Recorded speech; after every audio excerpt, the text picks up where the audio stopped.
Good morning friends, welcome to my another vlog। আজকের যে ওয়েদারটা দেখছো সেটা কিন্তু আজকের না আগের দিনের। আর এই ভিডিওটা হলো জামাই ষষ্ঠীর, মানে আমি দেখাচ্ছিলাম জামাই ষষ্ঠীর আগের দিন সকালের ওয়েদারটা দেখেই মনটা খারাপ হয়ে যাচ্ছিল যে ওই দিনও কি এই রকমই হবে। বাট থ্যাংক গড, ভগবান চাইনি যে কেউ কষ্ট পাক, তাই পরের দিনে একেবারে ঝলমলে রোদের একখানা ওয়েদার হয়েছিল। যাই হোক, সেই দিনের ভিডিওটা আমার আর তাড়াহুড়োর মাঝে করা হয়নি, আমি এখান থেকেই জামাই ষষ্ঠীর দিনের ভিডিওটা অ্যাড করলাম। প্রথমে আমি ঘুম থেকে উঠে ফার্স্ট যে কাজটা করি সেটা হচ্ছে আমার বেডটা অর্গানাইজ করে নিই, কারণ বিছানাটা পরিষ্কার থাকলে মনে হয় ঘরটা মোটামুটি গুছানোই আছে।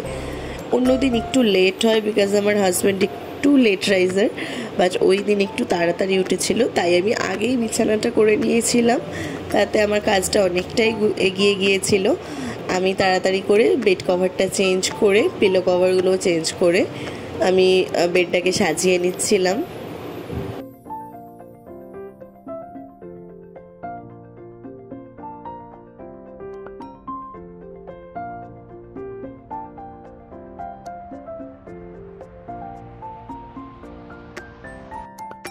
আগের দিন বৃষ্টি হওয়াতে সারা লবিটা বেশ ভালো মতো ভিজেছিল, তাই আমি ফার্স্টে ওইগুলো ক্লিন করে নিলাম, নিয়ে চলে গেলাম ব্রাশ করতে।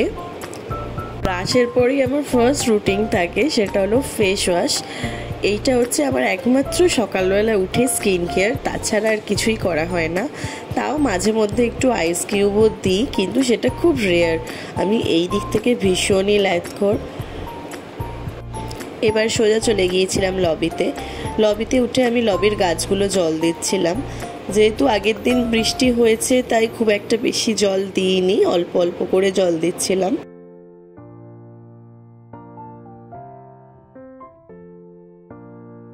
এবার হচ্ছে সবচেয়ে কষ্টের মুহূর্ত, খালি পেটে গরম জলে লেবু দিয়ে খাওয়াটা। জানি এটা অনেকের কাছে হয়তো খুব ভালো লাগে, বাট আমি একদম এটা খেতে পারি না, আমার ভীষণ টক লাগে আর একটু তিতও লাগে, তো আমি হাফ লেবু দিয়ে খাই, পুরো না। এরপর আমি চলে এসেছিলাম মাছকে খেতে দিতে। আমার অ্যাকোরিয়ামের মাছগুলোকে খেতে দিয়ে আমি রেডি হয়ে যাচ্ছিলাম। আমি স্নান করেই রেডি হতে চলে এসেছিলাম ঠাকুর প্রণাম করে। আমি গরমে খুব একটা মেকআপ করব না, খুব একটা নয়, একেবারেই মেকআপ করব না। আমি এই ড্রেসটা মানে এই শাড়িটা পরে নিয়েছিলাম, আর তার সাথে জাস্ট দিয়ে নিয়েছিলাম একটুখানি অ্যালোভেরা জেল আর হোয়াইট টোন পাউডার, কাজল আর লিপস্টিক, বাস এতে আমার হয়ে গিয়েছিল। আমি আর কিচ্ছু করিনি। এরপর আমরা দুজনে বেরিয়ে গিয়েছিলাম জামাই ষষ্ঠীর উদ্দেশ্যে, মানে আমি আমার বাপের বাড়ির উদ্দেশ্যে আর ও গিয়েছিল ওর শ্বশুর বাড়ির উদ্দেশ্যে।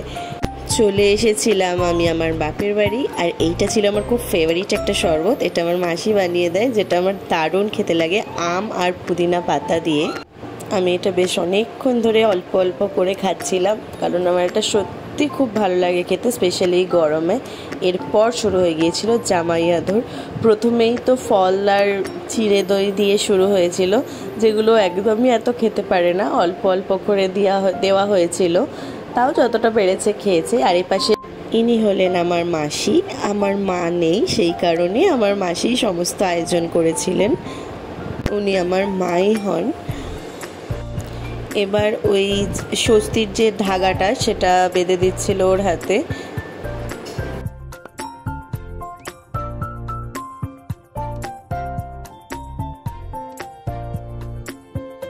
এখানে চাটনি হচ্ছিল, এটা আমি করছিলাম। তার আগে আমি মাংসটাও কষে রেখেছিলাম, মানে মাংস কষাটা আমি করেছিলাম, চাটনিটা করে আরেকদিকে চলো তোমাদের মাংস কষাটাও দেখিয়ে দিই। এই মাংস কষাটা রেডি হয়ে এখানে রাখা আছে, চিকেন কষা করা হয়েছিল। এরপর এই যে থালার ডেকোরেশনটা, এটা করেছিল পুরোপুরি আমার বোন একা হাতে। তারপর তাতে আমি আয়োজন করে খেতে দিয়ে ব্যাস এইটুকুই ছিল আমাদের জামাই ষষ্ঠী। তোমাদেরটা কেমন কাটলো জানিও।